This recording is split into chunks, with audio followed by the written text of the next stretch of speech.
സെമസ്റ്ററിൽ നമ്മൾ പഠിക്കുന്നത് വലിയ പ്രവാചകന്മാർ എന്ന വിഷയത്തെ ആസ്പദമാക്കിയാണ് നമ്മൾ പഠിക്കുന്നത്.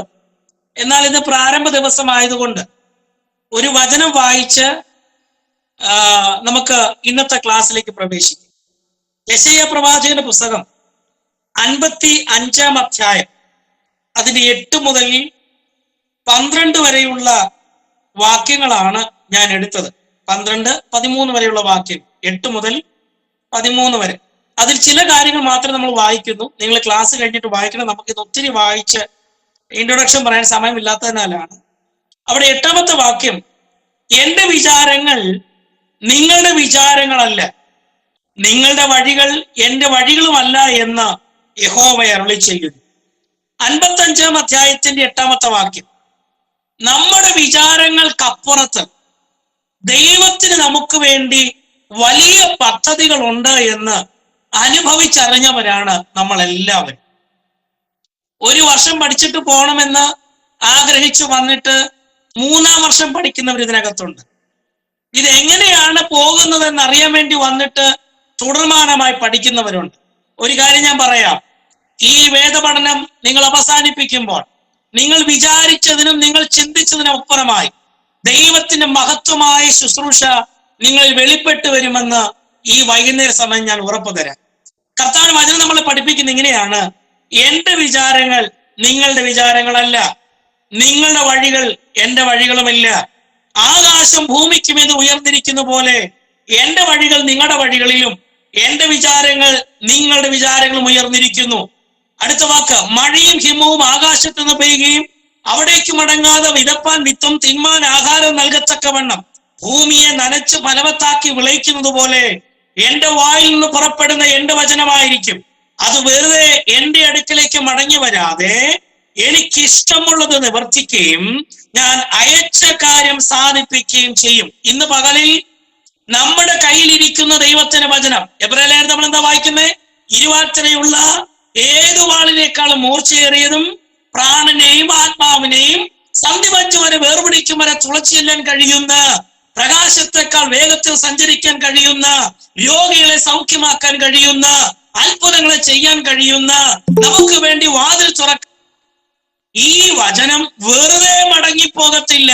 അതിനെ അയച്ച ദൈവത്തിന്റെ പ്രവൃത്തി അത് നമ്മുടെ ജീവിതത്തിൽ ചെയ്യുവാനിടയായി. എത്ര പേര് വിശ്വസിക്കുന്നുണ്ട്? എന്റെ കയ്യിലിരിക്കുന്ന വചനം, ഞാൻ വായിക്കുന്ന വചനം എന്റെ ജീവിതത്തിൽ അത്ഭുതം പ്രവർത്തിക്കുന്ന ഉറപ്പുള്ളവർ കാര്യങ്ങൾ ഉയർത്തി കർത്താവിനെ സ്തോത്രം ചെയ്യുന്നതാണ്. അടുത്ത വാക്യം ഇങ്ങനെയാണ്, നിങ്ങൾ സമാധാനത്തോടെ പുറപ്പെടും, സമാധാനത്തോടെ നിങ്ങളെ പറഞ്ഞയക്കും, മലകളും കുന്നുകളും നിങ്ങളുടെ മുമ്പിൽ പൊട്ടിയാർക്കും. ഈ സെമസ്റ്ററിൽ വേദവചനം നടത്തുന്ന എല്ലാ അഭിഷക്തന്മാരോടും അഭിഷക്തമാരോടും ഒറ്റ കാര്യമാ പറയാനുള്ളത്, ദൈവം നിങ്ങളെ സമാധാനത്തോടെ അയക്കും.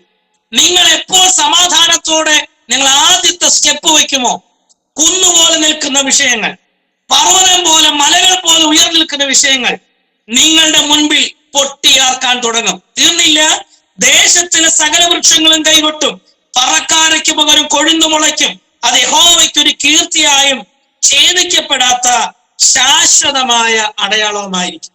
അപ്പോ ഈ ക്ലാസ്സിൽ പങ്കെടുത്തുകൊണ്ടിരിക്കുന്ന നിങ്ങളോടെല്ലാവരോടും എനിക്ക് പറയാനുള്ളത്, ദൈവം നമ്മളോടൊരു ശാശ്വത നിയമം ചെയ്തിട്ടുണ്ട്. ആ ശാശ്വത നിയമത്തിൽ മുറുകെ പിടിച്ച് മുൻപോട്ട് പോകാൻ കർത്താവ് നമ്മളെ സഹായിക്കും. നമ്മൾ ചിന്തിക്കാൻ പോകുന്ന വേദഭാഗം വലിയ പ്രവാചകന്മാർ എന്ന വേദഭാഗമാണ്, എന്ന വിഷയമാണ്. ചില നാളുകൾക്ക് മുമ്പ് നമ്മൾ ചെറിയ പ്രവാചകന്മാർ എന്ന വിഷയത്തെ കുറിച്ച് പഠിപ്പാനിടയായി. ചെറിയ പ്രവാചകന്മാർ ഏതൊക്കെയായിരുന്നു? ചെറിയ പ്രവാചകന്മാർ ഹോശേയ മുതൽ മലാഖി വരെയുള്ള 12 പുസ്തകങ്ങളെ നമ്മൾ എങ്ങനത്തെ പേരിലാണ് വിളിച്ചത്? ചെറിയ പ്രവാചകന്മാർ എന്ന പേരിൽ വിളിച്ചു. എന്തുകൊണ്ടാണ് ചെറിയ പ്രവാചകന്മാരെന്ന് വിളിച്ചത്? 5 അടി നീളമായതുകൊണ്ടാണോ? അല്ല. അവരുടെ വീട് ചെറുതായതുകൊണ്ടാണോ? അല്ല. വേദപഠിതാക്കൾ പറയുന്നു അവരുടെ എഴുത്തുകൾ വളരെ ചെറിയതും മാത്രമല്ല, അവർ ഏതെങ്കിലും ഒരു ചെറിയ ലൊക്കാലിറ്റിയെ അല്ലെങ്കിൽ ഏതെങ്കിലും ഒരു പർട്ടിക്കുലർ പോയിന്റിനെ ബേസ് ചെയ്ത് മാത്രമാണ് അവർ ദൂത് പറഞ്ഞിട്ടുള്ളത്, പ്രവചിച്ചിട്ടുള്ളത്. ഏതെങ്കിലും ഒരു ചെറിയ ദേശത്തിന് വേണ്ടി അല്ലെങ്കിൽ ഏതെങ്കിലും ഒരു ഗോത്രത്തിന് വേണ്ടി. അങ്ങനെ ചെറിയ ദൂതുകൾ, ചെറിയ മിനിസ്ട്രിയുമായിരുന്നു ഈ പ്രവാചകന്മാർ ചെയ്തുകൊണ്ടിരുന്നത്. അതുകൊണ്ട് പഠന സഹായത്തിന് വേണ്ടി വേദപഠിതാക്കൾ ആ പ്രവാചകന്മാരെ ചെറിയ പ്രവാചകന്മാരെന്ന് വിളിച്ചു. എന്നാൽ യെശയ്യാവ്, ഇരമ്യാവ്, യെഹെസ്കേൽ, ദാനിയേൽ എന്നീ 4 പ്രവാചകന്മാരെയാണ് വലിയ പ്രവാചകന്മാരെന്ന് വിളിക്കുന്നത്. നോട്ട്സ് എഴുതുന്നവര് സാവകാശം നോട്ട്സ് എഴുതിയെടുക്കാം. ഓക്കെ. അപ്പോ യെശയ്യാവ്, ഇരമ്യാവ്, യെഹെസ്കേൽ, ദാനിയേൽ എന്നീ 4 പ്രവാചകന്മാരെയാണ് വലിയ പ്രവാചകന്മാരെന്ന് വിളിക്കുന്നത്. യെശയ്യാവ് മുതൽ മലാക്കി വരെ 17 പുസ്തകങ്ങളാണ് പഴയ നിയമ പ്രവചന ഗ്രന്ഥങ്ങൾ. യെശയ്യാവ് മുതൽ മലാക്കി വരെ 17 പുസ്തകങ്ങളാണ് പഴയ നിയമ പ്രവചന പുസ്തകങ്ങൾ. ഈ 17 പുസ്തകങ്ങൾക്ക് 16 എഴുത്തുകാരാണുള്ളത്. കാരണം ഇരമ്യാ പ്രവാചകന്റെ പുസ്തകവും വിലാപങ്ങൾ എന്ന പുസ്തകവും അത് ഇരമ്യാവ് തന്നെ എഴുതിയതാണ്. അപ്പോ 17 എഴുത്തുകൾ, 17 പുസ്തകങ്ങൾ. എത്ര എഴുത്തുകാരുണ്ട്? 16 എഴുത്തുകാരാണുള്ളത്. ഇരമ്യാവിന് 2 പുസ്തകങ്ങളുണ്ട്. അങ്ങനെ 17 പുസ്തകങ്ങൾക്ക് 16 എഴുത്തുകാരാണ് ഉള്ളത്. ഈ യെശയ്യാവ് 66 അധ്യായങ്ങൾ അടങ്ങുന്ന ഒരു വലിയ പുസ്തകം. അതുപോലെ തന്നെ ഇസ്രായേലിനെ കുറിച്ചും യഹൂദയെ കുറിച്ചും ചുറ്റുമുള്ള രാജ്യങ്ങളെ കുറിച്ചും ഒക്കെ ദൂത് പറഞ്ഞിരിക്കുന്ന ഇരമ്യാവ്, യെഹെസ്കേൽ, ബാബിലോണിനെ കുറിച്ചും യഹൂദയെ കുറിച്ചും വെളിപ്പാട് കണ്ടിരിക്കുന്ന ദാനിയേൽ, ഇങ്ങനെ പ്രവചന ഗ്രന്ഥങ്ങൾ നിരന്നു നിൽക്കുകയാണ്. എന്നാൽ ഒരു കാര്യം നാം തുടക്കത്തിൽ മനസ്സിലാക്കണം. ആരാണ് പ്രവാചകൻ? ആരാണ് പ്രവാചകൻ? ഇന്ന് നമ്മുടെ നാട്ടിൽ പ്രവാചകന്മാരുടെ എണ്ണം കൂടി വന്നിരിക്കുന്ന കാലഘട്ടമാണ്. എങ്ങോട്ട് തിരിഞ്ഞാലും പ്രവചനമാണ്. ഞാൻ പ്രവചനത്തെ തുച്ഛീകരിക്കുന്നില്ല. എന്നാൽ പലപ്പോഴും ദൈവവചനത്തിൽ നിന്നോ ദൈവത്തിൽ നിന്നോ യാതൊരു വിധമാകുന്ന അരുളപ്പാടുകളും ലഭിക്കാതെ ദൈവം പറഞ്ഞു എന്ന് പറഞ്ഞ് വ്യാജം പറയുന്ന കപട ആത്മാവ് നമ്മുടെ ദേശത്തെല്ലാം നുഴഞ്ഞു കയറിയിരിക്കുന്ന ചരിത്രം നമുക്ക് നല്ലവണ്ണം അറിയാം. വ്യാജദൂത് പറയുന്ന, ദൈവം കൊടുക്കാതിരിക്കെ ദൈവം കൊടുത്തു എന്ന് പറഞ്ഞ് ആലോചന പറയുന്ന ചിലര് പേരിന് മുമ്പിൽ ആ ടൈറ്റിലും കൊടുത്തു, പ്രൊഫറ്റ് എന്ന പേര് കൊടുത്തു. നല്ല കാര്യം, ദൈവം അനുഗ്രഹിക്കട്ടെ. എന്നാൽ ആരാണ് പ്രവാചകൻ? ദൈവത്തിന് വേണ്ടി ജനത്തോട് സംസാരിക്കുന്നവനാണ് പ്രവാചകൻ. ആരാണ് പ്രവാചകൻ? ദൈവത്തിന് വേണ്ടി ജനത്തോട് സംസാരിക്കുന്നവനാണ് പ്രവാചകൻ. അപ്പൊ ഈ പ്രവാചകൻ സംസാരിക്കുന്നത് ദൈവത്തിന് വേണ്ടിയാ. ദൈവത്തിന്റെ നിന്നുള്ള ആലോചനയായിരിക്കണം അവൻ കൈമാറുന്നത്. അടുത്ത ക്ലാസ്സുകളിൽ നമുക്ക് പ്രവചനം എന്താണെന്ന് നമുക്കൊന്ന് ചിന്തിക്കാൻ കഴിയും. എന്താണ് പ്രവചനം? നമ്മൾ വരുന്നത് മണിക്കൂറിൽ നമ്മൾ ചിന്തിക്കാൻ പോകുന്നുണ്ട്. എങ്ങനെയൊക്കെ ആയിരിക്കണം പ്രവചനം? എല്ലാം പ്രവചനമാണോ എന്നൊക്കെ നമ്മൾ ഈ വേദപഠനത്തെ ആസ്പദമാക്കി നമ്മൾ ചിന്തിക്കും. പ്രവാചകൻ അഥവാ പ്രൊഫറ്റ്, ഗ്രീക്കിൽ പ്രൊഫെമി എന്നാണ് പറഞ്ഞിരിക്കുന്നത്. PROPHEMI,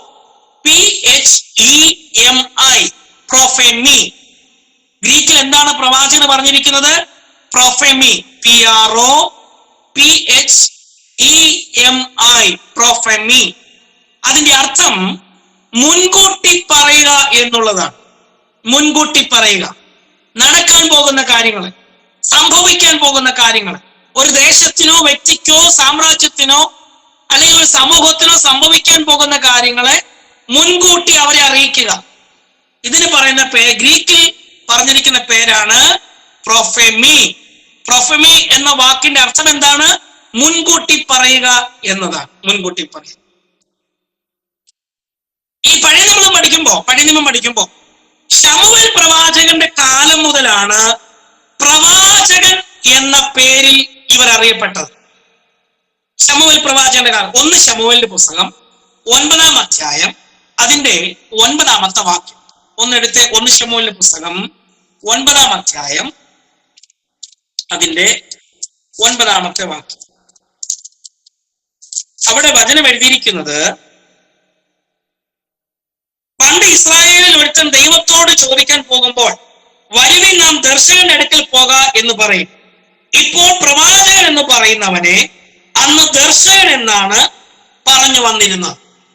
അപ്പോ ശമൂവേൽ പ്രവാചകന്റെ കാലം വരെ ഈ മുൻകൂട്ടി കാര്യങ്ങൾ പറയുന്നവരെ വിളിച്ചിരുന്നത് ദർശകൻ എന്നാണ്. ദർശകൻ എന്നാണ്. 1 ശമൂവേൽ 9:9 ദർശകൻ എന്നാണ് വിളിച്ചിരുന്നത്. നമുക്ക് പോകാം, ഒരു ദർശകന്റെ അടുക്കിലേക്ക് പോകാം. അല്ലെങ്കിൽ ഒരു സാധനം നഷ്ടപ്പെട്ടാൽ, എന്തെങ്കിലും കാര്യങ്ങൾ അറിയണമെങ്കിൽ, യുദ്ധത്തിന് പോകണമെങ്കിൽ, എന്തെങ്കിലും പ്രവർത്തികൾ ചെയ്യണമെങ്കിൽ അവർ പറഞ്ഞിരുന്നത് നമുക്ക് എവിടെ പോകാം? ദർശകന്റെ അടുക്കിലേക്ക് പോകാം. എന്നാൽ ശമൂവേൽ പ്രവാചകന് ശേഷം, അല്ലെങ്കിൽ ശമൂവേൽ പ്രവാചകന്റെ കാലഘട്ടം തൊട്ട് ഇങ്ങോട്ട് ഈ ദർശകന്മാരെ പ്രവാചകന്മാരെന്ന് വിളിച്ചിരുന്നു. ദർശകന്മാരെ എങ്ങനെ വിളിച്ചു? പ്രവാചകന്മാരെന്ന് വിളിച്ചു. ഈ പ്രവാചകന്മാർ മുൻകൂട്ടി പ്രവചിച്ച പ്രവചനങ്ങളാണ് പിന്നീട് നമുക്ക് ചരിത്രമായി വായിക്കാൻ കഴിയുന്നത്. ഒന്നും കൂടെ ശ്രദ്ധിക്കണേ. ഈ പ്രവാചകന്മാര് മുൻപ് കൂട്ടി പ്രവചിച്ച സംഭവങ്ങൾ അത് പിന്നീട് എന്തായി മാറി? വലിയ വലിയ ചരിത്രമായി മാറി. ഒരു രാജ്യം തകരുമെന്ന് ഒരു പ്രവാചകൻ മുൻകൂട്ടി പ്രവചിക്കുന്നു. ആ രാജ്യം തകർന്ന ചരിത്രം നമുക്ക് പിന്നീട് ദാനിയേൽ പ്രവചനത്തിൽ കാണാൻ കഴിയുന്നു. അപ്പോ രാജ്യം തകരുമെന്നും നശിക്കുമെന്നും അതിനുശേഷം അടുത്ത രാജാവ് വരുമെന്നൊക്കെ മുൻപ് കൂട്ടി യെശയ്യാവ് പ്രവചിച്ചു. ബാബിലോൺ തകരുമെന്ന് പ്രവചിച്ചു, കോരശ് വരുമെന്ന് പ്രവചിച്ചു. എന്നാൽ ആ മുൻകൂട്ടി പ്രവചിച്ച പ്രവചനം വർഷങ്ങൾക്ക് ശേഷം ദാനിയേലിന്റെ കാലത്ത് അത് ചരിത്രമായി സംഭവിച്ചു. അപ്പോ എന്താണ് പ്രവാചകൻ? ദൈവത്തിന് വേണ്ടി ജനത്തോട് സംസാരിക്കുന്നവനാണ് പ്രവാചകൻ. ആ പ്രവാചകൻ എവിടെ നിന്ന് ആലോചന കിട്ടിയിരിക്കണം? ദൈവത്തിൽ നിന്ന് ആലോചന കിട്ടിയിരിക്കണം. അടുത്തത് എന്താണ് പ്രവാചകൻ എന്ന വാക്കിന്റെ ഗ്രീക്ക് വാക്ക്? പ്രൊഫെമി. പ്രൊഫെമി എന്ന വാക്കിന്റെ മലയാളത്തിൽ പറഞ്ഞിരിക്കുന്നത് മുൻകൂട്ടി പറയുക, നടക്കാൻ പോകുന്ന കാര്യങ്ങളെ മുൻകൂട്ടി പറയുക. 1 ശമൂവേൽ 9-ാമത്തെ വാക്യം വായിക്കുന്നതനുസരിച്ച് ശമൂവേൽ പ്രവാചകന്റെ കാലഘട്ടം തൊട്ടാണ് ദർശകന്മാരെ പ്രവാചകന്മാരെന്ന് വിളിച്ചിരുന്നത്. ഈ പ്രവാചകന്മാരെ പണ്ട് വിളിച്ചിരുന്നത് ദർശകൻ എന്നാണ്. ദർശകന്മാർ. ദേശത്ത് ദർശകന്മാർ കുറഞ്ഞിരിക്കുന്നു എന്നൊക്കെ പറഞ്ഞ് നമ്മൾ കേട്ടിട്ടില്ലേ? അപ്പോ ദർശകന്മാർ എന്നാണ് വിളിച്ചത്. പ്രവാചകന്മാർ മുൻകൂട്ടി പ്രവചിച്ചതാണ് പിന്നീട് ചരിത്രമായി നാം കാണുന്നത്. 2 വിധ പ്രവചനങ്ങളുണ്ട്. 2 വിധ പ്രവചനങ്ങൾ. ഈ യെശയ്യാ പ്രവാചകത്തെ പുസ്തകത്തെ ആസ്പദമാക്കിയാണ് 2 വിധ പ്രവചനങ്ങളുണ്ട്. ഒന്ന് fourth telling, FORTHTELLING, fourth telling. ദൈവത്തിന്റെ വചനം അറിയിക്കുക, ദൈവത്തിന് വേണ്ടി ജനത്തോട് സംസാരിക്കുക. ഒന്നാമത്തെ പ്രവചനം എന്ന് പറയുന്നത് ദൈവത്തിന് വചനം അറിയുക, ദൈവത്തിന് വേണ്ടി ജനത്തോട് സംസാരിക്കുക. അതിനെ വിളിക്കുന്ന പേരാണ് ഫോർത്ത് ടെല്ലിംഗ്. FORTH ചേർന്ന് TELLING, ഫോർത്ത് ടെല്ലിംഗ് അഥവാ ദൈവത്തിന്റെ വചനം അറിയിക്കുക, ദൈവത്തിന് വേണ്ടി ജനത്തോട് സംസാരിക്കുക, ജനത്തോട് ദൂത് കൈമാറുക. ഈ പ്രവചനങ്ങളെ നമുക്ക് എങ്ങനെ മനസ്സിലാക്കാൻ കഴിയും? ഈ സൈസ് പ്രവാചകന്മാർ, അല്ലെങ്കിൽ ദൈവത്തിന് വചനം അറിഞ്ഞ് ആ ദൂത് ഏറ്റെടുത്ത് ദൈവത്തിന് വേണ്ടി ജനത്തോട് ദൂത് പറയുന്ന ഈ പ്രവാചകന്മാർ അവരുടെ പ്രവചനം പറഞ്ഞു തുടങ്ങുന്നത് യഹോവ എന്നോട് സംസാരിച്ചത്, യഹോവയുടെ ആത്മാവ് എനിക്ക് വെളിപ്പെടുത്തിയത് എന്ന വാക്കോടുകൂടിയായിരിക്കും. നിങ്ങൾ നോക്കിക്കേ, യെശയ്യാ പ്രവാചകന്റെ പുസ്തകം 8-ാം അധ്യായം അതിന്റെ 1-ാമത്തെ വാക്യം നിങ്ങളൊന്ന് എടുത്ത്. യെശയ്യാ പ്രവാചകന്റെ പുസ്തകം, യഹോവ എന്നോട് കൽപ്പിച്ചത്. കണ്ടോ? യഹോവയുടെ അരുളപ്പാട് എനിക്കുണ്ടായത്, യഹോവ എന്നോട് കൽപ്പിച്ചത്. അപ്പോ ദൈവം ഇവർക്ക് കൊടുത്തിട്ട് ഇവരത് ജനത്തിന് കൈമാറുക. ദൈവത്തിന് പ്രതിനിധിയായി നിന്ന് സംസാരിക്കുക. അവരെ എങ്ങനെ നമ്മൾ തിരിച്ചറിയാം? യഹോവ എന്നോട് സംസാരിച്ചു, യഹോവ എന്നോട് കൽപ്പിച്ചു എന്ന് പറഞ്ഞായിരിക്കും ഇവര് പ്രവചനം തുടങ്ങുന്നത്. അങ്ങനെ ഒത്തിരി പ്രവാചകന്മാർ നമുക്ക് വിശുദ്ധ വേദപുസ്തകത്തിൽ കാണാൻ കഴിയും. അവരെ പ്രവചനത്തെ വിളിക്കുന്ന പേരാണ് ഫോർത്ത് ടെല്ലിംഗ്. മുൻകൂട്ടി പറയും. രണ്ടാമത്തെ കാര്യമാണ് ഫോർടെല്ലിംഗ്. FORETELLING. ഫോർടെല്ലിംഗ്. മറ്റേത് ഫോർത്ത് ടെല്ലിംഗ്. ഇത് ചെറിയൊരു വ്യത്യാസമേ ഉള്ളൂ. ഫോർടെല്ലിംഗ്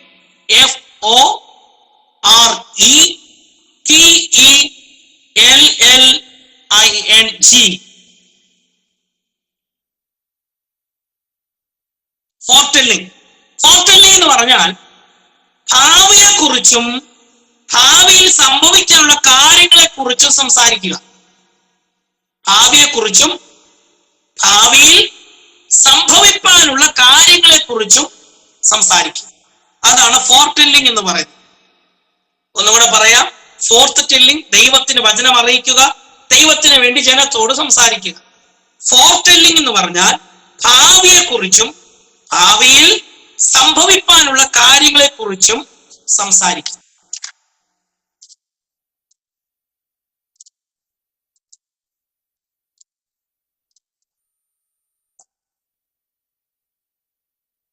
ഇത്രയും കാര്യം കിട്ടിയല്ലോ.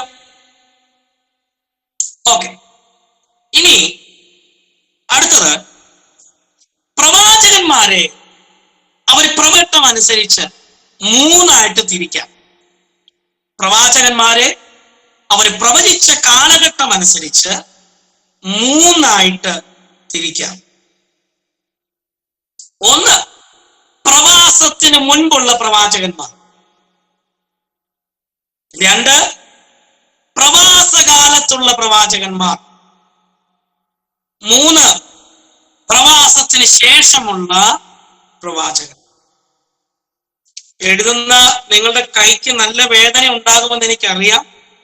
എങ്കിലും വളരെ ചുരുങ്ങിയ കാലഘട്ടം കൊണ്ട് നമുക്ക് വലിയ ദൂരം ഓടിത്തീരാനുള്ളത് കൊണ്ടാണ് ഇങ്ങനെ പോകുന്നത്. അതൊന്നും കൂടി പറയൂ സാറേ, അതൊന്നും കൂടി പറയൂ. പ്രവാചകന്മാരെ അവർ പ്രവചിച്ച കാലഘട്ടം അനുസരിച്ച് മൂന്നായി തിരിക്കാം. ഒന്ന്, പ്രവാസത്തിന് മുൻപുള്ള പ്രവാചകന്മാർ, പ്രീ എക്സൈലിക് പ്രൊഫറ്റ്സ്. പ്രവാസത്തിന് മുൻപുള്ള പ്രവാചകന്മാർ, പ്രീ എക്സൈലിക് പ്രൊഫറ്റ്സ്. രണ്ട്, പ്രവാസകാലത്തുള്ള പ്രവാചകന്മാർ. പ്രവാസകാലത്തുള്ള പ്രവാചകന്മാർ, എക്സൈലിക് പ്രൊഫറ്റ്സ്. മൂന്നാമത്തെ പ്രവാചകന്മാരാണ് പ്രവാസ ശേഷമുള്ള പ്രവാചകന്മാർ. മൂന്ന് കാറ്റഗറി നിങ്ങൾ ഓർമ്മയിൽ വെച്ചാൽ മതി. ഒന്ന്, പ്രവാസത്തിന് മുൻപ്. എന്താണ് പ്രവാസം? നമുക്ക് നല്ലോണം അറിയാം. ഇവരെ പിടിച്ചുകൊണ്ട് പോകുന്നത് അല്ലേ? ബാബിലോണ്, അസീറിയ, ഇവരൊക്കെ വന്ന് ഇസ്രായേലിനെയും യഹൂദയൊക്കെ അടിമയായിട്ട് പിടിച്ചുകൊണ്ട് പോകുന്നത്. ആ പിടിച്ചുകൊണ്ട് പോകുന്നതിനെയാണ് പ്രവാസം എന്ന് പറയുന്നത്. നമുക്ക് നല്ലോണം അറിയാം. അപ്പോ ഒരു കൂട്ടരെന്ന് പറയുന്നത് പ്രവാസത്തിന് മുൻപുള്ള പ്രവാചകന്മാർ. രണ്ടാമത്തെ കൂട്ടരെന്ന് പറയുന്നത് പ്രവാസകാലത്തുണ്ടായിരുന്ന പ്രവാചകന്മാർ. മൂന്ന്, പ്രവാസ ശേഷമുള്ള പ്രവാചകന്മാർ. നിങ്ങൾ ശുശ്രൂഷിക്കാനൊക്കെ എഴുന്നേൽക്കുമ്പോ ഒരു ടൈറ്റിലൊക്കെ ഇതങ്ങോട്ട് പറയണം. പ്രവാചകന്മാർ മൂന്ന് തരത്തിലുണ്ട്. പ്രവാസത്തിന് മുൻപുള്ള പ്രവാചകന്മാർ, പ്രവാസകാലത്തുള്ള പ്രവാചകന്മാർ, പ്രവാസത്തിന് ശേഷമുള്ള പ്രവാചകന്മാർ. ഇങ്ങനെയൊക്കെ തകർത്ത് വിടണം. നിങ്ങൾ അങ്ങനെ ഘോരമായി പ്രസംഗിക്കുമ്പോ അധ്യാപകരായി ഞങ്ങൾക്ക് വലിയ സന്തോഷമാണ്. കർത്താവ് അനുഗ്രഹിക്കട്ടെ. അപ്പോ പ്രവാചകന്മാരെ അവർ പ്രവചിച്ച കാലഘട്ടം അനുസരിച്ച് എത്ര തിരിക്കാം? മൂന്നായിട്ട് തിരിക്കാം. ഒന്ന്, പ്രവാസത്തിന് മുൻപുള്ള പ്രവാചകന്മാർ, pre exilic prophets. PRE, pre ചെറിയ hyphen, exilic EXILIC, pre exilic prophets. രണ്ട്, പ്രവാസ കാലത്തുള്ള പ്രവാചകന്മാർ, exilic prophets, EXILIC, exilic prophets. 3 പ്രവാസ ശേഷമുള്ള പ്രവാചകന്മാർ, പോസ്റ്റ് എക്സൈലിക് പ്രൊഫറ്റ്സ് എന്നാണ് നമുക്ക് 3ആയിട്ട് തിരിക്കാൻ കഴിയുന്നത്. നിങ്ങൾ എഴുതിയെന്ന് വിശ്വസിക്കുന്നു. ഓക്കെ, ഇനി അടുത്തത് ഒരു 1 ഒരു ചെറിയ ടൈറ്റിൽ കൊടുക്കുക. പ്രവാസത്തിന് മുൻപുള്ള പ്രവാചകന്മാർ. പ്രവാസത്തിന് മുൻപുള്ള പ്രവാചകന്മാർ, പ്രീ എക്സൈലിക് പ്രൊഫറ്റ്സ്. അവരാരൊക്കെയാണെന്ന് നമുക്ക് നോക്കാം.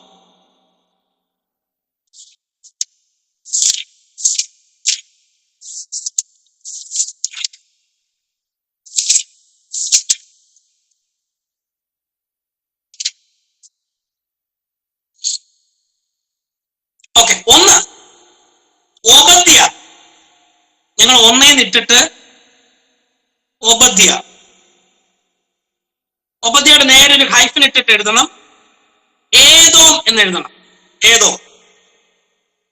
ഇത് പ്രവാസത്തിന് മുൻപുള്ള പ്രവാചകന്മാർ. ഓബദ്യ പ്രവാചകൻ ഏദോമിനെതിരെയാണ്, അല്ലെങ്കിൽ ഏദോമിന് വേണ്ടിയാണ് പ്രവചിച്ചത്. അപ്പൊ നമ്മൾക്ക് പേര് വായിക്കുമ്പോൾ അതിന് തൊട്ടു നേരെ ആർക്ക് വേണ്ടിയാണ് പ്രവചിച്ചത് മനസ്സിലാകാൻ വേണ്ടിയാണ് നമ്മൾ അത് എഴുതിയത്. എന്ത്? ഏദോം എന്ന് എഴുതിയത്. അപ്പോ നമ്മുടെ ടൈറ്റിൽ എന്താണ്? പ്രവാസത്തിന് മുൻപുള്ള പ്രവാചകന്മാർ. 1 ഓബദ്യ. ഓബദ്യയുടെ നേരെ എഴുതുക ഏദോം. കാരണം പ്രവാചകനായിരിക്കും ഓബദ്യാവ് പ്രവചിച്ചത് ഏദോമിന് വേണ്ടിയായി. 2 ജോയൽ, യോവേൽ. യോവേൽ പ്രവചിച്ചത് യഹൂദയ്ക്ക് വേണ്ടിയായി. യഹൂദ.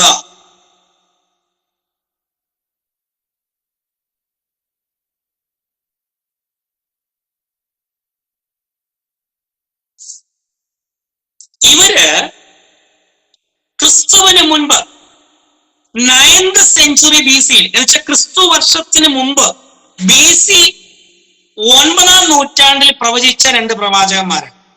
BC 9ാം നൂറ്റാണ്ടിൽ.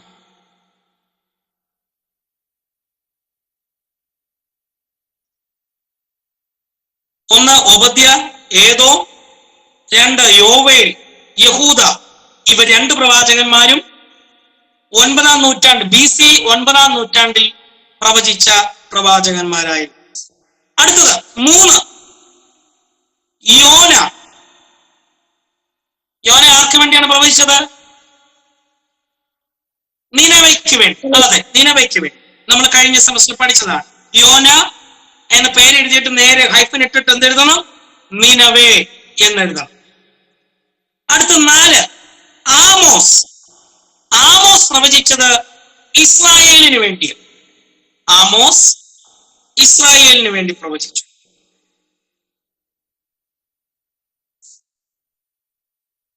അടുത്തത് ഹോശേയ.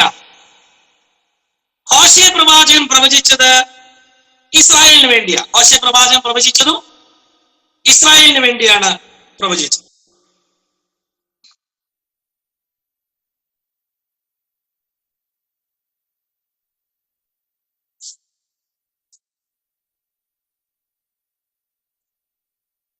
എഴുതിയോ? അടുത്തത് യെശയ്യാവ്. യെശയ്യാവ് കൂടുതലും പ്രവചിച്ചത് യഹൂദയ്ക്ക് വേണ്ടി. യെശയ്യാവ്, യഹൂദ.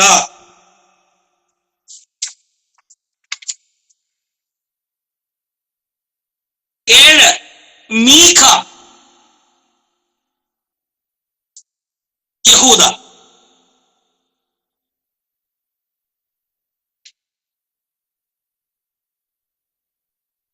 ഈ 3 മുതൽ 7 വരെയുള്ള 5 പ്രവാചകന്മാർ ക്രിസ്തുവിന് മുമ്പ് BC 8ാം നൂറ്റാണ്ടിൽ പ്രവചിച്ച പ്രവാചകന്മാരാണ്. നമ്മൾ ആദ്യം എഴുതി 2 പേര് 9ാം നൂറ്റാണ്ടിൽ പ്രവചിച്ചു, BC ക്രിസ്തുവിന് മുൻപ്. യോന, ആമോസ്, ഹോശേയ, യെശയ്യാവ്, മീഖ. ഈ പ്രവാചകന്മാർ 8ാം നൂറ്റാണ്ടിൽ ക്രിസ്തുവിന് മുൻപ് BC 8ാം നൂറ്റാണ്ടിൽ പ്രവചിച്ച പ്രവാചകന്മാരാണ്. അടുത്തത് 8 നഹൂം. നഹൂം പ്രവാചകനും നിനവയ്ക്ക് വേണ്ടിയാണ് പ്രവചിച്ചത്. നിനവെ. നഹു നിനവയ്ക്ക് വേണ്ടിയാണ് പ്രവചിച്ചത്.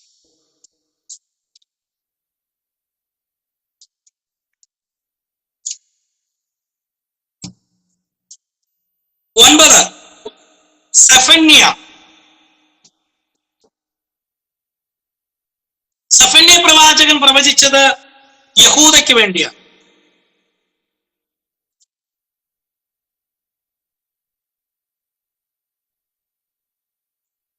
10, ഹബക്കുക്ക്. ഹബക്കുക്ക് പ്രവചിച്ചതും യഹൂദയ്ക്ക് വേണ്ടിയാണ്.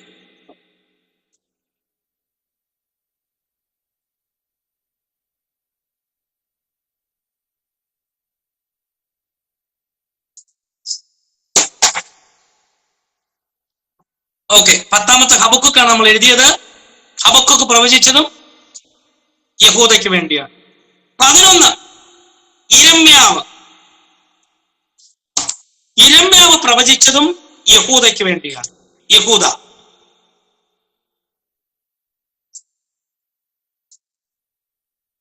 നഹു നിനവയ്ക്ക് വേണ്ടി, സെഫന്യ യഹൂദയ്ക്ക് വേണ്ടി, ഹബക്കുക്ക് യഹൂദയ്ക്ക് വേണ്ടി, ഇരമ്യാവ് യഹൂദയ്ക്ക് വേണ്ടി. ഈ 8 മുതൽ 11 വരെയുള്ള 4 പ്രവാചകന്മാർ 7ാം നൂറ്റാണ്ടിൽ, BC 7ാം നൂറ്റാണ്ടിൽ പ്രവചിച്ച പ്രവാചകന്മാർ. BC 7ാം നൂറ്റാണ്ടിൽ പ്രവചിച്ച പ്രവാചകന്മാർ.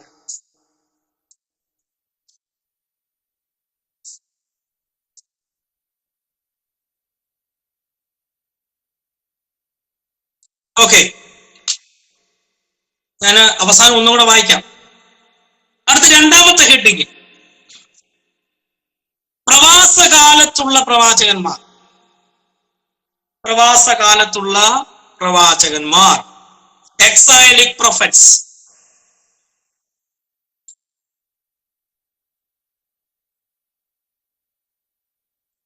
എഴുതിയോ? പ്രവാസകാലത്തുള്ള പ്രവാചകന്മാർ. 12, വിലാപങ്ങൾ. 12 വിലാപങ്ങൾ. വിലാപങ്ങൾ എഴുതിയിരിക്കുന്നതും യഹൂദയ്ക്ക് വേണ്ടിയാണ്. വിലാപങ്ങൾ എന്ന പുസ്തകം എഴുതിയത് ആരാണ്? ഇരമ്യാവാണ്. അപ്പൊ വിലാപങ്ങൾ എഴുതി ബ്രാക്കറ്റിൽ ഇരമ്യാവ് എന്ന് എഴുതിയാലും കുഴപ്പമില്ല. വിലാപങ്ങൾ എന്ന പുസ്തകം, വിലാപങ്ങൾ, ആ ദൂത് മുഴുവൻ കൊടുത്തിരിക്കുന്നത് യഹൂദയ്ക്ക് വേണ്ടി. 13, ദാനിയേൽ. 13, ദാനിയേൽ. ദാനിയേൽ പ്രവചിച്ചിരിക്കുന്നത്, ദാനിയേലിന്റെ പുസ്തകത്തിൽ കാണാൻ കഴിയുന്നത് ബാബിലോണിന് വേണ്ടിയാണ്. ബാബിലോൺ. ബാബിലോൺ. ദാനിയേൽ, ബാബിലോൺ. 14, എസക്കേൽ. എസക്കേൽ ഓർ യഹസ്കേൽ. യഹസ്കേൽ പ്രവചിച്ചിരിക്കുന്നത് ബാബിലോണിനും യഹൂദയ്ക്കും വേണ്ടിയാണ്. ബാബിലോൺ ഒരു ചെറിയ ചരിച്ചു വര / യഹൂദ.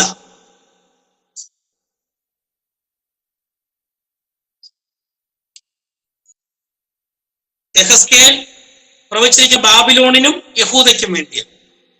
ഈ 3 പ്രവാചകന്മാർ പ്രവചിച്ചിരിക്കുന്നത് 6ാം നൂറ്റാണ്ടിലാണ്. BC 6ാം നൂറ്റാണ്ടിലാണ്.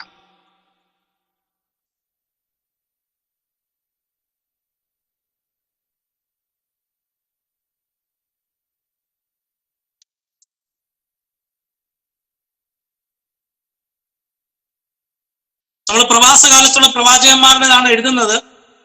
അതിൽ 12 വിലാപങ്ങൾ യഹൂദ, 13 ദാനിയേൽ ബാബിലോൺ, 14 എസക്കേൽ ബാബിലോണിനും യഹൂദയ്ക്കും വേണ്ടി പ്രവചിച്ചു. ഇത് 6ാം നൂറ്റാണ്ട്, BC 6ാം നൂറ്റാണ്ടിൽ പ്രവചിച്ച പ്രവാചകന്മാരാണ് ഈ 3 പുസ്തകങ്ങൾ. 12 എന്ന് പറയോ? വിലാപങ്ങൾ. 12 വിലാപങ്ങൾ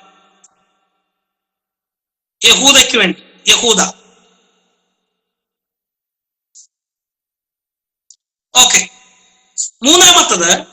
മൂന്നാമത്തെ ഹെഡിങ് ടൈറ്റിൽ പ്രവാസ ശേഷമുള്ള പ്രവാചകന്മാർ. പ്രവാസത്തിന് ശേഷമുള്ള പ്രവാചകൻ. പ്രവാസത്തിന് ശേഷമുള്ള പ്രവാചകൻ.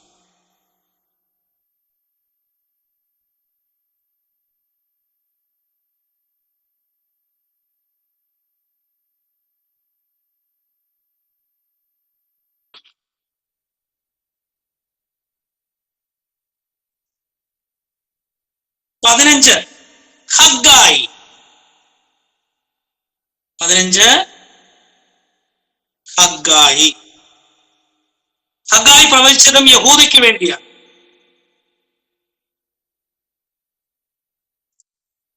ഹഗ്ഗായി പ്രവചിച്ചതും യഹൂദയ്ക്ക് വേണ്ടി. 16 സഖരിയ. സഖരിയ പ്രവചിച്ചതും യഹൂദയ്ക്ക് വേണ്ടിയാണ്.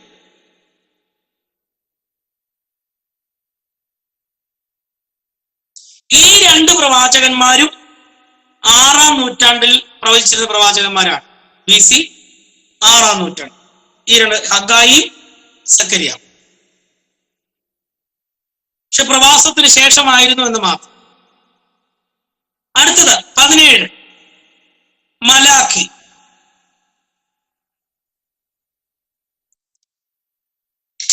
മലാഖിയുടെ പ്രവചനവും യഹൂദയ്ക്ക് വേണ്ടിയായിരുന്നു. മലാഖിയുടെ പ്രവചനവും യഹൂദയ്ക്ക് വേണ്ടിയായിരുന്നു. ഇത് 5-ാം നൂറ്റാണ്ട് BC 5-ാം നൂറ്റാണ്ടിൽ പ്രവചിച്ചിരുന്ന പ്രവാചകൻ. അപ്പൊ നിങ്ങൾ എഴുതിയിരിക്കുന്നത് ഒന്നും കൂടെ നോക്കുക. ഞാൻ ഒന്നും കൂടെ വായിക്കാം. നമ്മുടെ ഒന്നാമത്തെ ഹെഡിങ് പ്രവാസത്തിന് മുൻപുള്ള പ്രവാചകന്മാർ.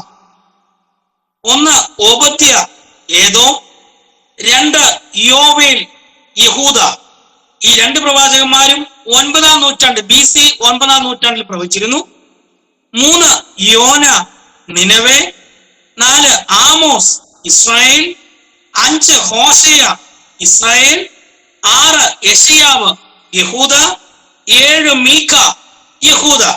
ഇവര് 8-ാം നൂറ്റാണ്ടിൽ പ്രവചിച്ചിരുന്ന പ്രവാചകന്മാർ. അടുത്തത് 8 നഹൂം നിനവേ, 9 സഫന്യ യഹൂദ, 10 ഹബക്കുക്ക് യഹൂദ, 11 ഇരമ്യാവ് യഹൂദ. ഈ പ്രവാചകന്മാർ 7-ാം നൂറ്റാണ്ടിൽ BC 7-ാം നൂറ്റാണ്ടിൽ പ്രവചിച്ചിരുന്ന പ്രവാചകന്മാർ. ഇനി രണ്ടാമത്തെ ഹെഡിങ് പ്രവാസകാലത്തുള്ള പ്രവാചകന്മാർ. 12 വിലാപങ്ങൾ യഹൂദ, 13 ദാനിയേൽ ബാബിലോൺ, 14 യഹസ്കേൽ ബാബിലോൺ ആൻഡ് യഹൂദ. ഈ 3 പ്രവാചകന്മാർ 6-ാം നൂറ്റാണ്ടിൽ BC 6-ാം നൂറ്റാണ്ടിൽ ക്രിസ്തുവിന് മുൻപ് 6-ാം നൂറ്റാണ്ടിൽ പ്രവചിച്ചിരുന്ന പ്രവാചകന്മാർ. അടുത്ത മൂന്നാമത്തെ ഹെഡിങ് പ്രവാസ ശേഷമുള്ള പ്രവാചകന്മാർ. അത് ഏതൊക്കെയായിരുന്നു? 15 ഹഗ്ഗായി യഹൂദ, 16 സഖരിയ യഹൂദ.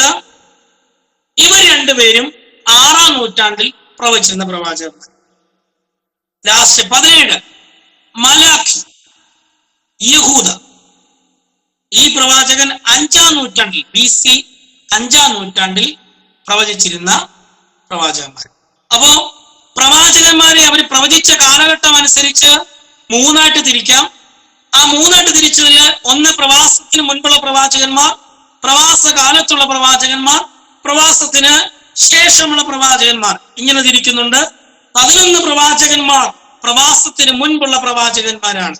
അത് കഴിഞ്ഞ് 3 പ്രവാചകന്മാർ പ്രവാസകാലത്തുള്ള പ്രവാചകന്മാരാണ്. ഇരമ്യാവും ദാനിയേലും യെഹസ്കേലും ഒക്കെ. അടുത്ത 3 പ്രവാചകന്മാർ പ്രവാസത്തിന് ശേഷമാണ്. ഹഗ്ഗായി, സക്കറിയ, മലാഖി. ഇവര് 3 പേരും പ്രവാസത്തിന് ശേഷമുള്ള കാലഘട്ടമാണ്. ഇരമ്യാവിന്റെ ശുശ്രൂഷ എന്ന് പറയുന്ന പകുതി കാലഘട്ടം പ്രവാസത്തിന് മുൻപും പകുതി പ്രവാസകാലത്തുമാണ്.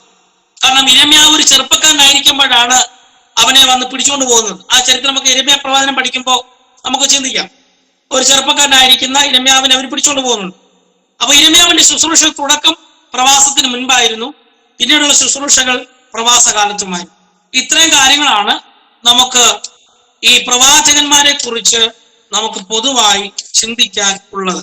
അപ്പൊ ഈ പ്രവചന ഗ്രന്ഥങ്ങളെ കുറിച്ച് നമ്മൾ പഠിക്കുമ്പോൾ ഏതൊക്കെ പ്രവാചകന്മാരുണ്ട്, അല്ലെങ്കിൽ ഏതൊക്കെയായിരുന്നു പ്രവാചകന്മാരെന്ന് പറയുന്നതിനോടൊപ്പം അവരാരൊക്കെ ആയിരുന്നു, ഏതൊക്കെ കാലഘട്ടങ്ങളിലായിരുന്നു പ്രവചിച്ചിരുന്നത് എന്ന് നാം ഒന്ന് മനസ്സിലാക്കിയിരിക്കേണ്ടുന്നത് അത്യന്താപേക്ഷിതമായ കാര്യമാണ്.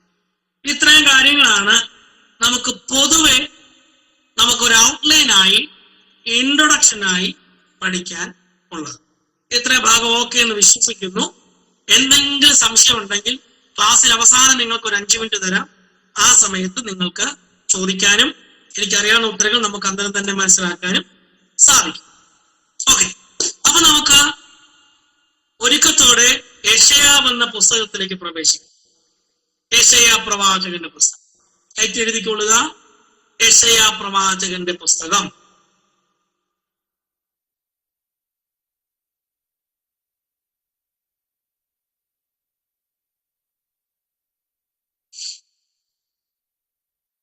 ഓക്കെ, ബൈബിളിന്റെ ഉള്ളിലെ ബൈബിൾ എന്നാണ് യെശയ്യാ പ്രവാചകന്റെ പുസ്തകത്തെ പറയുന്നത്.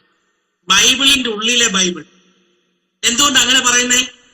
നമുക്ക് എത്ര പുസ്തകങ്ങളുണ്ട്? 66 പുസ്തകങ്ങൾ. ഈ യെശയ്യാ പ്രവാചകനും എത്ര അധ്യായങ്ങളുണ്ട്? 66 അധ്യായങ്ങളുണ്ട്. അപ്പൊ അതുകൊണ്ട് ബൈബിളിന്റെ ഉള്ളിലെ ബൈബിൾ എന്നാണ് യെശയ്യാ പ്രവാചകന്റെ പുസ്തകത്തെ അറിയപ്പെടുന്നത്. ബൈബിളിന്റെ ഉള്ളിലെ ബൈബിൾ എന്നാണ് യെശയ്യാ പ്രവാചകന്റെ പുസ്തകത്തെ കുറിച്ച് അറിയുന്നത്. കാരണം എന്താണ്? വിശുദ്ധ വേദ പുസ്തകത്തിന് 66 പുസ്തകങ്ങൾ, ഉൽപ്പത്തി മുതൽ വെളിപ്പാട് വരെയുള്ള 66 പുസ്തകങ്ങൾ. യെശയ്യാ പ്രവാചകനും എത്ര അധ്യായങ്ങളുണ്ട്? 66 അധ്യായങ്ങൾ ഉണ്ട്. ഈ സെമസ്റ്റർ കൊണ്ട് നിങ്ങൾ യെശയ്യാവ്, ഇരമ്യാവ്, യെഹെസ്കേൽ, ദാനിയേൽ, അതിനിടയ്ക്ക് കിടക്കുന്ന വിലാപങ്ങൾ, ഇത്രയും പുസ്തകം നിങ്ങൾ ഒരു തവണയെങ്കിലും മുഴുവൻ വായിച്ചിരിക്കണം. അതിന്റെ കാര്യങ്ങൾ നിങ്ങൾ മനസ്സിലാക്കിയിരിക്കണം. ഓക്കെ, അപ്പോ ബൈബിളിനുള്ളിലെ ബൈബിൾ എന്നാണ് നമ്മള് യെശയ്യാ പ്രവാചകന പുസ്തകത്തെ വിളിക്കുന്നത്. ഇനി നമ്മൾ ഈ നിങ്ങളുടെ പേജിന്റെ 2 പാർട്ടായിട്ട് തിരിക്കണം. നിങ്ങളുടെ പേജിന് ഒരു ചെറിയ ടൈറ്റിൽ ബൈബിൾ എന്ന് കൊടുക്കണം, തൊട്ടപ്പുറത്ത് യെശയ്യാവ് എന്നും കൊടുക്കണം. നമ്മൾ താരതമ്യം ചെയ്യാൻ പോവാണ്. നിങ്ങൾ ശ്രദ്ധിച്ച്, നമ്മുടെ മലയാളം പരീക്ഷയ്ക്ക് പണ്ട് ചേരുംപടി ചേർക്കെന്ന് പറഞ്ഞ 2 പാർട്ട് നമ്മൾ എഴുതത്തില്ലേ? A, B എന്ന് പറഞ്ഞ് എഴുതത്തില്ലേ? എന്നതുപോലെ ഒരു ചെറിയ ടൈറ്റിൽ കൊടുക്കുക, ബൈബിൾ എന്നൊരു ചെറിയ ടൈറ്റിൽ കൊടുത്തിട്ട് ഒരല്പ സ്പേസ് വിട്ട് അപ്പുറത്ത് അതിനോട് ചേർന്ന് യെശയ്യാവ് എന്നുകൂടെ ടൈറ്റിൽ കൊടുക്കുക. കാരണം ബൈബിളിൽ എന്തൊക്കെയുണ്ടോ അതൊക്കെ യെശയ്യാവിലുണ്ട്. നമ്മളൊന്ന് താരതമ്യം ചെയ്യാൻ വേണ്ടിയുള്ള ശ്രമമാണ്. ഒന്ന്, ബൈബിൾ എന്നതിന് താഴെ നിങ്ങൾ എഴുതണം 66 പുസ്തകങ്ങൾ. 66 പുസ്തകങ്ങൾ.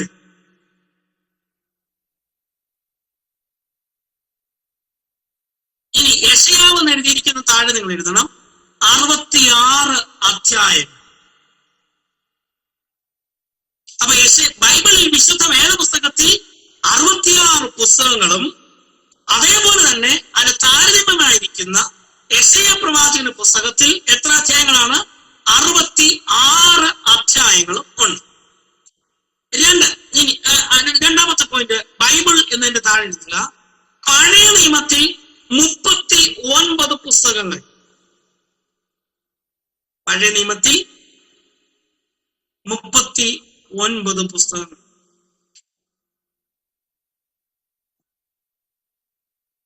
ഇനി യെശയ്യാവിന്റെ കീഴെ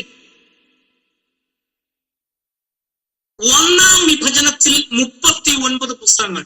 1-ാം വിഭജനത്തിൽ 39 അധ്യായങ്ങൾ. അത് ഞാൻ പറയാം, നിങ്ങൾ എഴുതിയിട്ട് ഞാൻ പറയാം.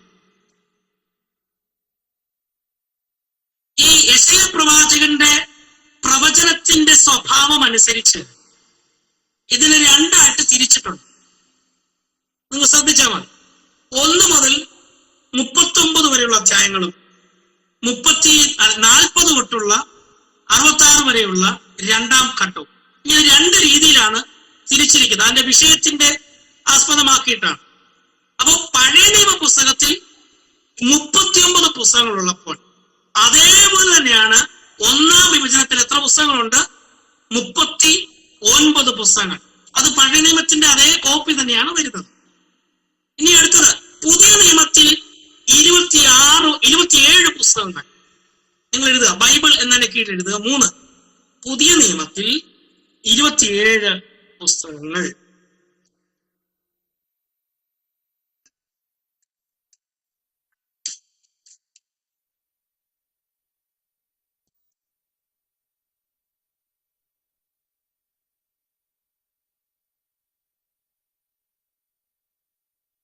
യെശയ്യാവ് എന്നതിന് കീഴിൽ നിങ്ങൾ എഴുതണം രണ്ടാം വിഭജനത്തിൽ 27 അധ്യായങ്ങൾ.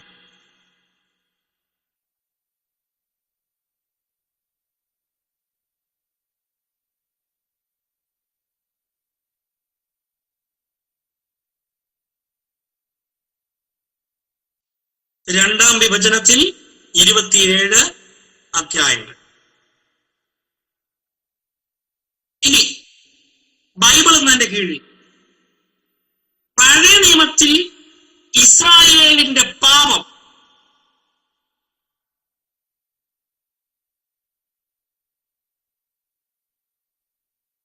പഴയ നിയമത്തിൽ ഇസ്രായേലിന്റെ പാപം.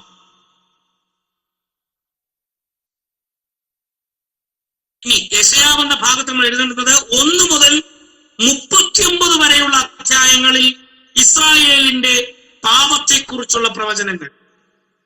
1 മുതൽ 39 വരെയുള്ള അധ്യായങ്ങളിൽ ഇസ്രായേലിന്റെ പാപത്തെക്കുറിച്ചുള്ള പ്രവചനങ്ങൾ.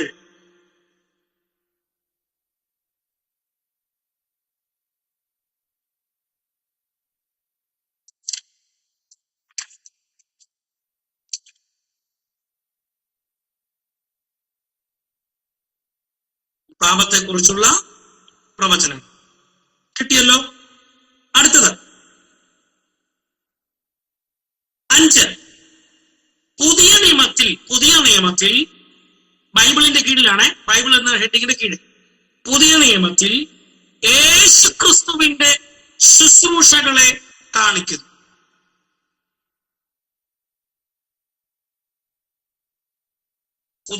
പുതിയ നിയമത്തിൽ യേശുക്രിസ്തുവിന്റെ ശുശ്രൂഷകളെ കാണിക്കുന്നു.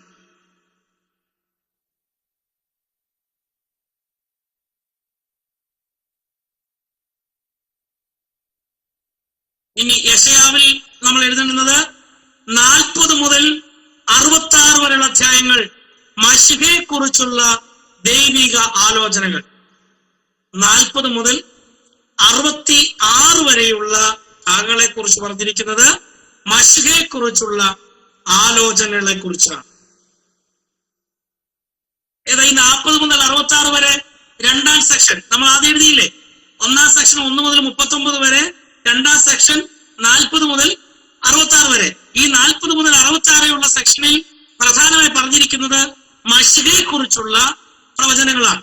മശിഹയെ കുറിച്ചുള്ള പ്രവചനം.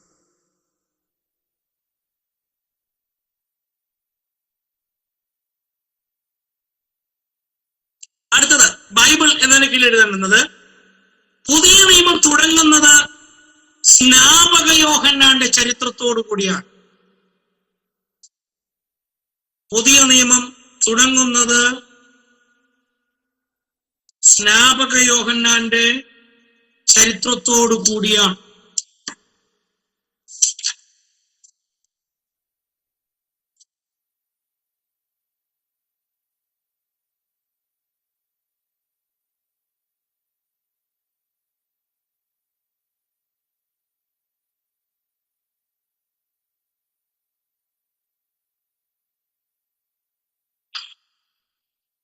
അപ്പുറത്ത് യെശയ്യാവിന്റെ നേരെ എഴുതേണ്ടുന്നത് രണ്ടാം വിഭജനം ആരംഭിക്കുന്നത് മരുഭൂമിയിൽ വിളിച്ചു പറയുന്നവന്റെ വാക്കാവിത് എന്ന് പറഞ്ഞുകൊണ്ടാണ്.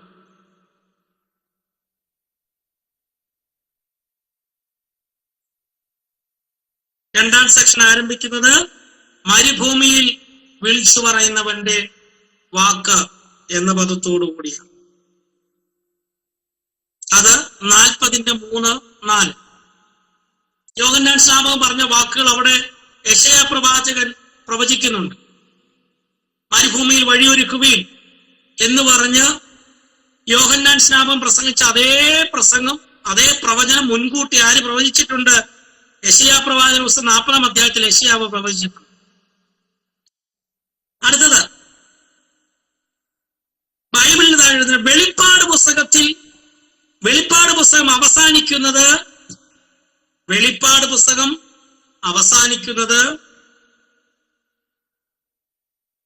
പുതിയ ആകാശത്തെയും പുതിയ ഭൂമിയെയും കുറിച്ചുകൊണ്ടാണ്.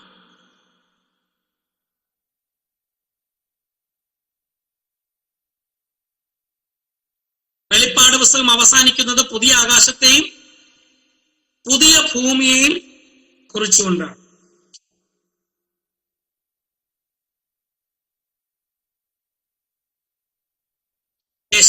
യെശയ്യാവിന്റെ താഴെ എഴുതേണ്ടുന്നത് 66-ാം അധ്യായം 22, പുതിയ ആകാശം പുതിയ ഭൂമി എന്ന പ്രവചനം.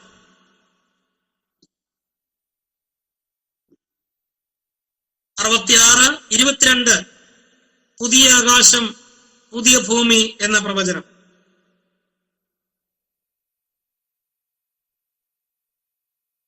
അപ്പൊ നിങ്ങൾ മനസ്സിലാക്കേണ്ടുന്നത് ബൈബിളിന്റെ അതേ പകർപ്പ് തന്നെ, അതേ സ്ട്രക്ചർ തന്നെയാണ് നമുക്ക് യെശയ്യാപ്രവചനത്തിൽ കാണാൻ കഴിയുന്നത്.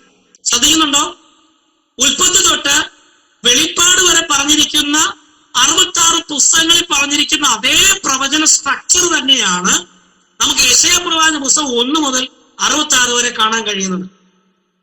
അതിനകത്ത് ആദ്യത്തെ നമ്മുടെ പഴയ നിയമത്തിലെ 39 പുസ്തകങ്ങളാണ് നമുക്ക് കാണാൻ കഴിയുന്നതെങ്കിൽ അതേപോലെ തന്നെയാണ് വിഭജനം ഇപ്പുറത്ത് വന്നിരിക്കുന്ന ആദ്യത്തെ 1-ാം വിഭജനം 39 പുസ്തകങ്ങൾ, അധ്യായങ്ങൾ, ആദ്യത്തെ 39 അധ്യായങ്ങൾ.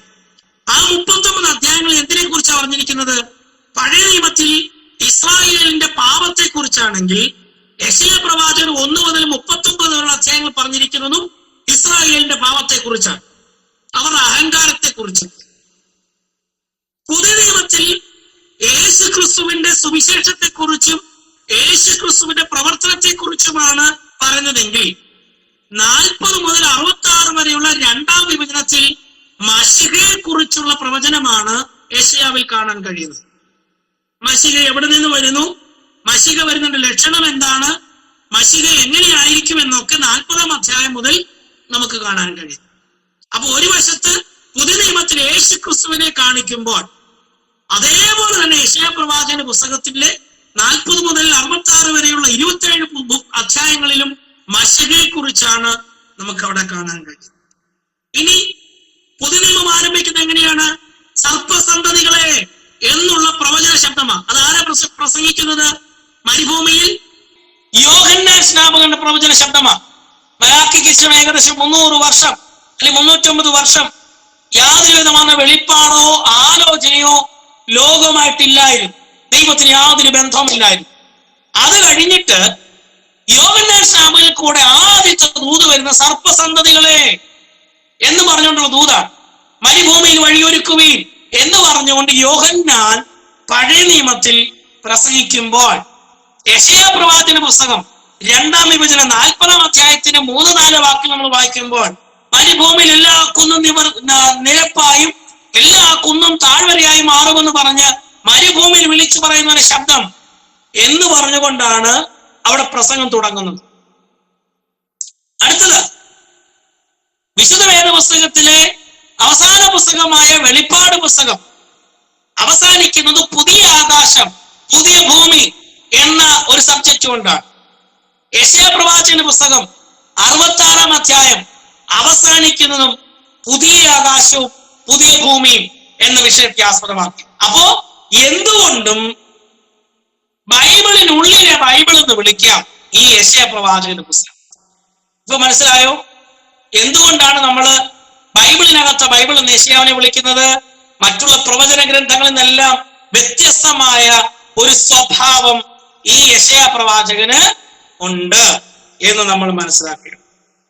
യെശയ്യാവ് എന്ന പേര് ഒരു എബ്രായ നാമമാണ്. എബ്രായ നാമം. യെശയ്യാവ് എന്ന പേരിന്റെ അർത്ഥം യഹോവ എന്റെ രക്ഷ എന്നാണ്. യെശയ്യാവ് എന്ന പേരിന്റെ അർത്ഥം യഹോവ എന്റെ രക്ഷ എന്നാണ്. നിങ്ങൾ ഇന്ന് ക്ലാസ് കഴിഞ്ഞിട്ട് നിങ്ങളുടെയൊക്കെ പേരിന്റെ അർത്ഥം എന്താണെന്നത് അന്വേഷിക്കണം. എന്താണ് നിങ്ങളുടെ പേരിന്റെ അർത്ഥമെന്ന്. ഇവിടെ യെശയ്യാവ് എന്ന എബ്രായ നാമത്തിന്റെ, എബ്രായ പേരിന്റെ അർത്ഥം യഹോവ എന്റെ രക്ഷ. യഹോവ എന്റെ രക്ഷ.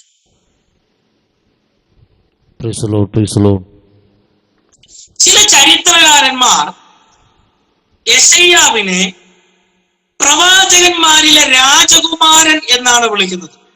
ചില ചരിത്രകാരന്മാർ യെശയ്യാവിനെ പ്രവാചകന്മാരിലെ രാജകുമാരൻ, പ്രിൻസ് ഓഫ് പ്രൊഫറ്റ്സ്, പ്രവാചകന്മാരിലെ രാജകുമാരൻ എന്നാണ് വിളിക്കുന്നത്. യെശയ്യാവ് എന്ന എബ്രായ നാമത്തിന്റെ അർത്ഥം യഹോവ എന്റെ രക്ഷ എന്നാണ് ചില ചരിത്രകാരന്മാർ ഈ പ്രവാചകനെ വിളിക്കുന്നത് പ്രവാചകന്മാരിലെ രാജകുമാരൻ. ഇത് നിങ്ങളുടെ പരീക്ഷയ്ക്കുള്ള ഒരു ചോദ്യമാണ്. പ്രവാചകന്മാരിലെ രാജകുമാരൻ ആരാണ് എന്നെഴുതുമ്പോൾ നിങ്ങൾ ആരുടെ പേര് എഴുതണം? യെശയ്യാവ് എന്ന പേര് എഴുതണം. ഈ യെശയ്യാ പ്രവാചകനെ വിളിക്കുന്ന വേറൊരു പേരാണ് മശിഹൈക പ്രവാചകൻ. മശിഹൈക, എഴുതി തെറ്റരുത്, മശിഹൈക, മശിഹൈക, മശിഹൈക പ്രവാചകൻ.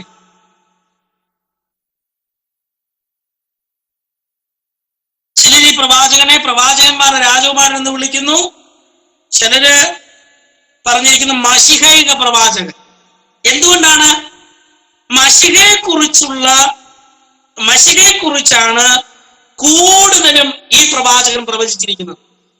വരാൻ പോകുന്ന മശിഹയെക്കുറിച്ച്, ക്രിസ്തുവിനെ കുറിച്ചാണ് യെശയ്യാവ് കൂടുതലും പ്രവചിച്ചിരിക്കുന്നത്. അതുകൊണ്ട് വേദപഠിതാക്കൾ ഈ പ്രവാചകനെ വിളിക്കുന്ന പേരാണ് മശിഹൈക പ്രവാചകൻ.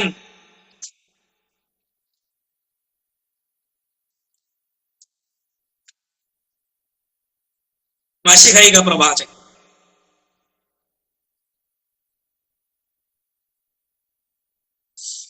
ഈ യെശയ്യാ പ്രവാചകന്റെ പുസ്തകത്തെ അഞ്ചാമത്തെ സുവിശേഷം എന്നാണ് അറിയപ്പെടുന്നത്. അഞ്ചാമത്തെ സുവിശേഷം. ഇപ്പൊ നിങ്ങൾ പറയരുത് മെൻസിയർ സാറ് പുതിയ ദുരുപദേശം പഠിപ്പിച്ചൊന്നും പറയരുത്. നമുക്ക് എത്ര സുവിശേഷമുണ്ട്?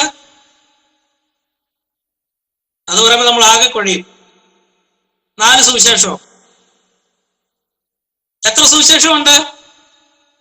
പ്രൊഫസർ കറക്റ്റ് പറഞ്ഞു അവിടെ ഇരുന്നുണ്ട്. ഒരു സുവിശേഷം, ക്രിസ്തു എന്ന ഒറ്റ സുവിശേഷം. നമുക്ക് എത്ര സുവിശേഷ പുസ്തകങ്ങളുണ്ട്? 4: മത്തായി, മർക്കോസ്, ലൂക്കോസ്, യോഹന്നാൻ. എന്നാൽ യെശയ്യാ പ്രവാചക പുസ്തകത്തെ അഞ്ചാമത്തെ സുവിശേഷം എന്നാണ് വേദപഠിതാക്കൾ പറയുന്നത്. കാരണം എന്താണ്? മശിഹയെക്കുറിച്ചുള്ള പ്രവചനങ്ങൾ കൂടുതലും അതിനകത്ത് കാണാൻ കഴിയുന്നത് കൊണ്ട് യെശയ്യാ പ്രവാചകന്റെ പുസ്തകത്തെ, അല്ലെ യെശയ്യാ പ്രവചനത്തെ അഞ്ചാമത്തെ സുവിശേഷം എന്ന് വിളിക്കുന്നു. ഇനി അടുത്തൊരു നോട്ട് കൊണ്ട് എഴുതി നമുക്ക് ഇന്നത്തെ ക്ലാസ് ഇവിടെ നിർത്താം. പുതിയ നിയമത്തിലെ എഴുത്തുകാർ 194 ഉദ്ധരണികൾ ഈ പുസ്തകത്തിൽ നിന്നും എടുത്തിട്ടുണ്ട്. പുതിയ നിയമത്തിലെ എഴുത്തുകാർ 194 ഉദ്ധരണികൾ. യേശുവും ശിഷ്യന്മാരും യെശയ്യാവ് ഇങ്ങനെ പറഞ്ഞിരിക്കുന്നു എന്നുള്ള ഉദ്ധരണികൾ പുതിയ നിയമത്തിലെ എഴുത്തുകാർ 194 ഉദ്ധരണികൾ ഈ പുസ്തകത്തിൽ നിന്നും എടുത്തിട്ടുണ്ട്. 194, 194